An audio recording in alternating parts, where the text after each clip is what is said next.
চনপুৰ নামৰ এখন গাঁৱত এজন মানুহ আছিল যাৰ নাম আছিল নীৰজ। সি বহুত দুখীয়া আছিল কিয়নো পানীৰ কাৰণে তাৰ সকলো খেতি নষ্ট হৈ গৈছিল।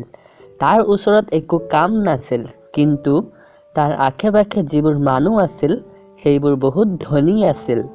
মানুহবোৰে তাক বহুত ঠাট্টা কৰিছিল কিয়নো তাৰ ঠাইত একো নাছিল।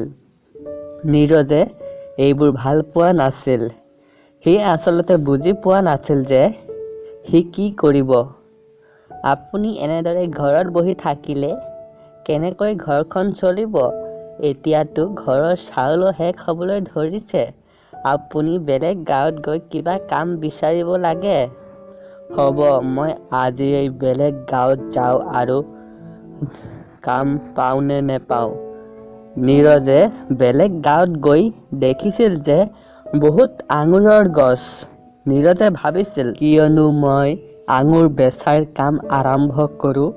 নীৰজে কিছু আঙুৰ লৈ আহি যায় নিজৰ গাঁওখনত আৰু নিজৰ গাঁওখনতে বেচা আৰম্ভ কৰি দিয়ে।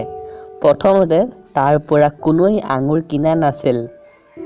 সি পিছত ঘৰত আহি যায়। তাৰ পত্নীয়ে কয়, আমি যদি আঙুৰ কিবা বেলেগ বনাই বেচা আৰম্ভ কৰি দিওঁ তেন্তে আমাৰ বেপাৰ আগবাঢ়ি যাব।